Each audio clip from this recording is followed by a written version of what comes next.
Hey, what's up guys, this is Sto and welcome to my second guide. So last time I spoke about how to defend bases as a demon hunter. This time I'm going to talk about how to flag carry as a demon hunter. So I'm going to be covering a lot of things. I'm going to be covering talents, how to use your trinkets, how to use your mobility, when to use your cooldowns, when to get to the flag, and how to kite. As always guys, please don't forget to subscribe before you go into the video. I'm trying to get to my first 1000 subs.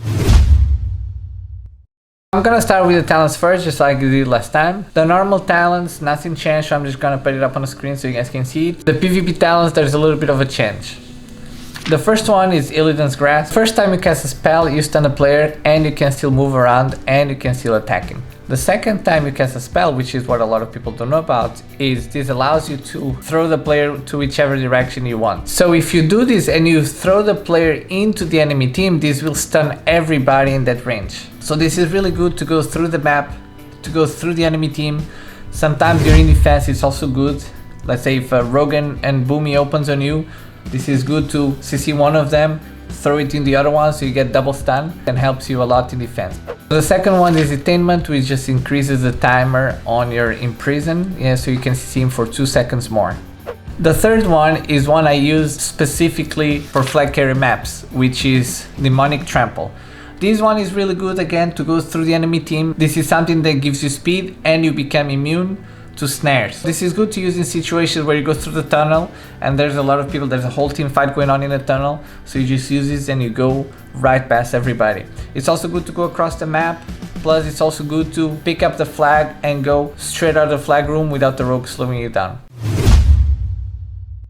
So now that we're done with the talents, let's talk about when to use a trinket. There are only a few situations where I would use my trinket. First one would be if I'm about to die and I need to use any cooldown. Second one would be if I'm about to cap the flag but someone CCs me right in front of the spot, so I just use a trinket and try to cap the flag. Third one would be if the enemy flag carrier is about to cap and I need to go grab the flag and someone CCs me. And the fourth one would be if I'm in a smoke bomb and my healer cannot get into the smoke bomb. So this is a good situation where you can use your trinket and try to jump out. So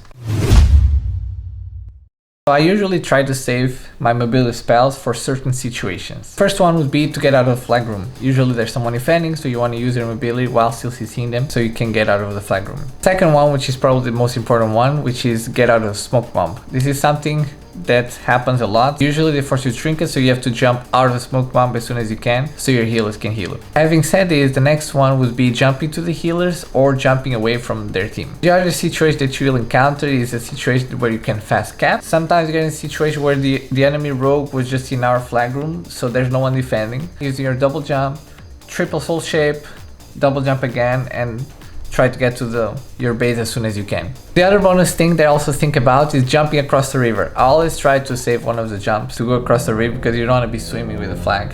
It slows you down a lot. The other thing that I do is try to go on top of the tunnel when I'm in Warzone Gold to glide across the map so I can get in range for the priest to grip me. This is also something very important. This is very important that you communicate with your priest and try to ask for grips so you can coordinate the priest grip in between your jump charges. So for example, if you use 2 charges of your jump, then there's like 10 seconds where you don't have a jump. So this is when the priest can grip you. This allows you to go across the map a little bit more while you're still resetting your jumping charges. So now how to survive, how to use your cooldowns. Your best friend here is Fiery Brand. Fiery Brand is something that is very low cooldown and also depending on your legendary can even be lower. This spell is going to reduce the enemy player's damage by 40% if I'm not mistaken. This is something I always use and this is the first spell I use. So if someone opens on you, I always use this instantly. If you are in a situation where a lot of people is attacking you, maybe you want to use it on the person that does most damage. The other big thing that you have is Fell Devastation. This one is really good and the cooldown is also very short. So this is my go-to cooldown. Just have in mind that Fell Devastation heals you up to full HP. So this is something you want to use when you're kind of lowish HPs. Usually I use it when I'm around 20-30%. But also have in mind a lot of players can kill you if you're dead low. So if you're next to a red paladin, you most likely don't want to go dead low before using it. This is the cooldown you want to use the most other than Firebrand, and this is something you shouldn't be afraid to use. Because the cooldown is so short, you can use it all the time as soon as you start team fighting. So your biggest cooldown is meta. This is your oh shit cooldown. This is your like shit, I'm gonna die, so I need to use something. So usually I use this when I have a lot of stacks. but you want to make sure you don't overlap it with your healer's cooldown. So you want to make sure that you guys cycle the cooldowns between you. The other situation where I use this is when I already picked the flag. I still have low stacks, but I have their whole team on me and my healers are running out of cooldowns. So I want to use this to at least survive and try to either fast cap, depends on the situation, or to go through the midfield so then my team can go and attack. The other thing that is very important is to keep using your shear, but I guess everybody knows this if you play Demon Hunter tank. But it's very important if you're in a fighting situation, you want to keep getting those small heals in. How to get to the flag. This is usually the hardest thing as a Demon Hunter on flag carry maps. It's gonna depend a lot on your team strategy, but there's a lot of ways to do it. So if you're playing low rating, you can go on your own. Most likely the rogue is just gonna be there defending. So what you wanna do is, before you get to the flag room, you wanna use your spectral sights, spot the rogue, use your imprison. The rogue is gonna trinket instantly. So what you do from there is you're gonna fear him. This should be enough to get you out of the flag room still alive. Things start getting a little bit more complicated the higher you play. So the most common one would be sending the Holy Paladin with you. This is something that usually works and should be enough until 2100 rating. I would say this is a pretty safe bet if you just send the Holy Paladin with the Demon Hunter. So the Holy Paladin can free them you, can bop you, and can CC the rogue. Some other strategies that can be used are, for example, sending the Boomy with the Holy Paladin and the Demon Hunter. This is for when they're defending not just with the rogue, sometimes they're defending with a Boomy and a rogue, or two Boomies and a rogue. If you send the healer plus the Boomy should be able to kill the DPS while your healer keeps you alive and keeps the Boomy alive. Sometimes in the groups I play with, we use this strategy where I go in the team fight as a tank while our Boomy gets a flag. So what this does is, at higher rating, the teams usually focus at Demon Hunter tank. So their main goal is to kill the Demon Hunter tank in the beginning, force all of his cooldowns. So what we do is, the tank stays in team fight, the healers make sure they keep the tank alive, the tank cycles the cooldowns with the healers if needed, while the Boomy gets a flag. So most of the times what happens is they're so focused on killing me that the Boomy can just fast cap. This is a very good strategy, but needs a lot of coordination. So if you're in a fixed group, this is something you can try, especially at lower rating. This is something for sure it would work. The other strategy that a lot of people use is try to avoid fighting in the beginning and have the whole team escort the Demon Hunter to the flag room and pick up the flag.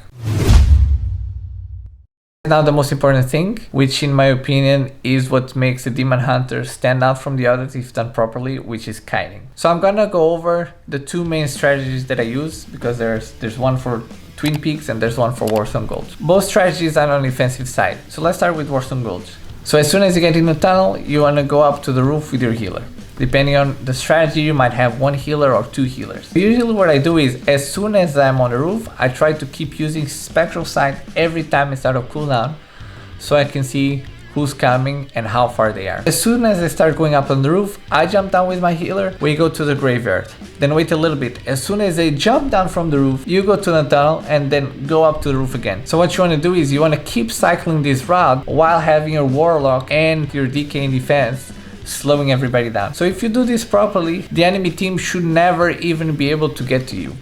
So now for Twin Peaks. Twin Peaks has a little bit more of a wiggle room because there's more routes. But what I do is usually I sit upstairs like everybody does. Then as soon as they start going in through the front door, what I do is I jump underneath, go outside through the side door, jump on this little ledge, go all the way around to the graveyard side, then go back into the flag room, go again upstairs, then cycle it. This is the most common kiting strategy that I use, and this is the one that I found to be the most successful. But obviously depends on the situation, and sometimes you have to adapt. So sometimes you cannot just come from the ledge. Sometimes you just have to turn around, go again upstairs, and repeat the whole thing. So you kind of have to see, try to use your spectral sight, try to see where the enemy is going. This is all about just avoiding the enemy while your two defensive DPS slow everybody down. This should give you enough time for your team to kill the enemy flanker. So anyway guys, this was all for this guide. Please make sure to leave it in the comments if you still have any questions. I will answer all the questions, and I hope you guys liked it, and we'll see you next video.